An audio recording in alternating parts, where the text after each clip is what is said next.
If you love a tantalizing mystery, you've come to the right place. Subscribe to our channel for the mysteries and stay for the stories.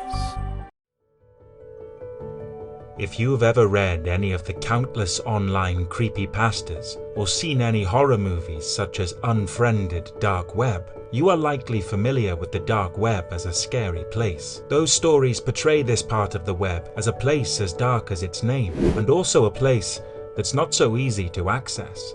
Now, as overly dramatic as the stories online and in the movies can be, they are not entirely inaccurate. It is true that the dark web does offer websites full material most people would never want to see. It is also true that you're not going to stumble across anything from the dark web on your regular search engines. The dark web has a reputation for criminal activity, and it must be said that the reputation is well deserved.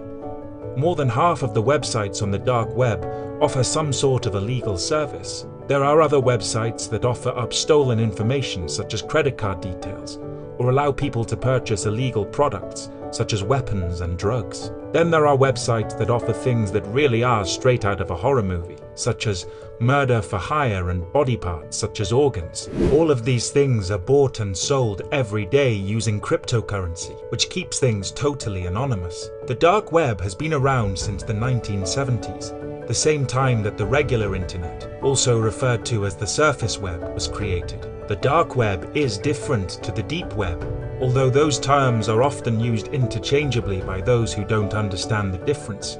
You likely access the deep web every day, although you aren't doing anything wrong by doing so. Let's quickly explain what the deep web is. It's not a place full of identity theft or hitmen. It's just a term for all of the content that exists on the internet, but isn't accessible by search engines. The deep web comprises things such as your email account, your personal to-watch list on Netflix. Essentially, it's information that you can't find on Google. However, the dark web is part of the section of the internet that won't show up on search engines, but what makes it different is the way that it is accessed and the fact that it is all completely anonymous. Generally speaking, the internet is a simple concept. The way that it works is that all computers send and receive information through globally connected networks such as ISPs, Internet Service Providers. The ISPs are all linked together in various cities so that your computer can access websites all over the world. Most people only ever use the surface web. When they're accessing different websites, they either type the URL into the address bar and go directly to the website, or they put a search into the search engine like Google and choose the website from the results listed. It's an easy process that millions of people across the world are doing at any given second of the day. You can access a website such as YouTube using search engines on the regular internet because these sites are indexed. Indexing means that the search engines have a big database of every website that's on the internet and how to get there. Every time a new website is added to the internet, search engines will crawl it, which means they find out all the information needed to index it. Websites that are listed on the regular internet, for the most part, are safe to access. You are very unlikely to stumble across a website about money laundering or stolen goods in a Google search, for example. But the dark web is very different. It doesn't work like the regular internet. You can't search for or access any dark web pages through a regular search engine, nor can you access them by putting a URL into your address bar with a browser like Firefox or Chrome. The only way to access the dark web is through a special browser, such as Tor, the onion router. All of the sites accessed in this way have a URL that ends with onion. Everything on the dark web exists in a separate place to the regular internet, which is why it isn't able to be found on search engines. All dark websites are hidden in networks such as Tor, which encrypt everything for both the people using the websites and those creating and managing them. When you try to access a website using Tor, it will send that request through an initial random Tor node, which is through another computer somewhere in the world, then through a middle relay, and finally out to another random exit node. Think of it like this. There is a crowded market square, and people are moving all about. One person has a message in an envelope, and they give it to another specific person in the crowd. That second person then finds another specific person and gives them the envelope. Everyone else in the crowd has no idea what these people are doing or what is in the envelope. The person passing the message only knows the next step in the chain, not who sent the message originally or where it is going. What this means is that when you're using Tor, your searches on the internet are hidden, because it's unclear where exactly in the world you are. Using something like Tor is almost exactly the same as using a VPN, a virtual private network. Now, you're probably wondering, is all of this allowed? It doesn't seem legal. Well, Tor in itself is not an illegal service to use, unless you live in a country with an authoritarian regime like China or Venezuela, both of which have banned its usage. It's just like how Torrent Client is not an illegal service to use either. The illegal part is the content you are accessing. For example, by using Tor to access illegal websites and conduct illegal business, or using Torrent Client to illegally download copyrighted material. So, you won't get in trouble if you have Tor installed on your computer, but you will if you use it to gain access to information that is against the law.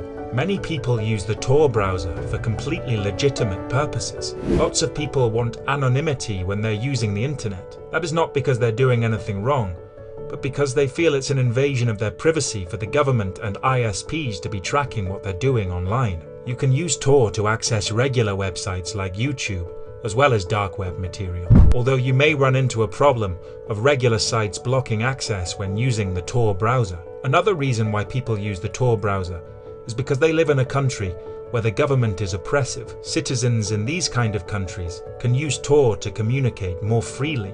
So, it's clear that Tor can be used for much more than browsing sites on the dark web. But you're probably still wondering how people even get into the dark web in the first place. Surely, it must be hard for regular people to access. Well, not really. If you want to get onto any dark websites, all you need is Tor and an idea of where you're going. Once you have Tor installed, which functions similarly to surface web browsers like Chrome or Firefox, you can access sites by putting their URL into the address bar. You can also use the special dark web search engines, such as the uncensored hidden wiki, but it is more difficult to perform a random search for things on the dark web, because sites are not indexed as they would be on Google or Bing. If you do decide to go onto the dark web, even just to satisfy your curiosity, know that anything you do on there can have serious consequences. On the dark web, everything may be anonymous, but that certainly does not mean that everything is safe or that you won't be caught. Even the best website can have problems, and even the most careful dark web user can make mistakes. Everything you do on the internet leaves a trail, even if it's on the dark web. To explain, let's look at a high-profile example of illegal dark web activity, known as Silk Road, which was discovered and shut down. Silk Road was a site on the dark web that was run by Ross Ulbricht, using the alias of Dread Pirate Roberts. The site offered services that are hallmark of what we think comes when using the dark web: drugs, weapons, and even the discussion of a murder for hire. The site generated $1 billion in revenue and made its founder filthy rich. But all of this wealth came at a cost. Because Silk Road's main focus was drugs, hundreds of packages were being intercepted at airports in the US, causing an investigation into where they were coming from. The site's name and dark web nature were actually uncovered very easily.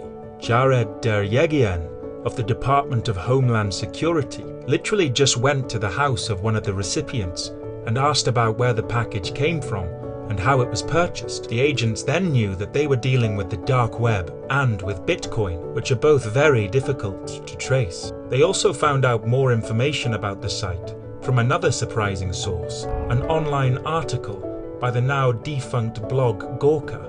This then spurred US politicians to get the DEA and the Department of Justice to shut down the site. The investigation ramped up in intensity. Fingerprints were taken off intercepted Silk Road packages. People buying drugs from the site began to be arrested. Then the FBI became involved. For a time, Ulbricht believed he was untouchable, so much so that he even did an anonymous interview with Forbes. But then problems began to occur with the site. Someone threatened to expose the information of the site's users, so Ulbricht tried to organize for the blackmailer and for those working with him to be murdered. And then there was the fatal problem with the site's code. that finally led the FBI investigators to its server in Iceland. Now armed with the information they needed, the FBI began to close in on Silk Road. Jared Derjegian was able to negotiate with one of Silk Road's admins, known as Cirrus, to let him use their account. This means that after a short period of time, Derjegian gained himself the trust of all the admins on the site, including Ulbricht himself. As this was happening, the net was continuing to close in on Ulbricht. The IRS uncovered Ulbricht's email address on a Bitcoin forum when he was originally advertising on the site. All it took to do this was advanced Google searches by agent Gary Afford, who continued to work on the case as much as possible in his own personal time. He eventually discovered enough information online to confirm his hunch that it was Ulbricht who was behind the whole operation. Then, in 2013, US Customs and Border Protection discovered 9 fake IDs that had arrived from Canada. They went to the address listed on the package to find out who the person's real identity was, and discovered it was Ross Ulbricht. However, although there was a lot of information indicating that it was Ulbricht who was operating Silk Road, nobody yet had come to a definitive conclusion. It wasn't until Ulbricht moved to San Francisco that all of the pieces of the puzzle finally fit together. The agent impersonating Cirrus realized that when they talked to Dread Pirate Roberts was in the Pacific time zone. Gary Afford had also uncovered information that Ulbricht lived in San Francisco. This, along with the other information gathered about the case, such as the fake IDs, usernames on message boards, and finally the subpoena of Ulbricht's Gmail account, meant that they found their culprit after a 3-year search. Ulbricht was found guilty on all charges and sentenced to 2 life sentences plus 40 years with no chance of parole. The story of Silk Road highlights the insidious side of the dark web. People using Silk Road bought and sold billions of dollars worth of illegal products, resulting in the deaths of several people from drug overdoses. It also highlights the fact that even though the dark web provides what appears to be a hidden space to do whatever you want, there's always a way to uncover what is going on online and track down the person behind it. We're nearly at the end of this video, and we've spent a lot of time talking about the dark side of the dark web. But is every site bad? No. The dark web can actually be useful. In the same way Tor can. The dark web can provide people in oppressive situations a way to organize themselves and fight back. It can give whistleblowers a space to anonymously share their information, such as WikiLeaks. There are even sites on the dark web that are just about people working together to solve puzzles. The dark web is probably not a place where you want to spend much of your time, but it's not all bad. And that brings us to the end of our video. What are your thoughts about the dark web? Let us know in the comments below. And if you enjoyed this video, don't forget to hit the like button, share it with your friends, and subscribe to the channel for more interesting videos just like this one.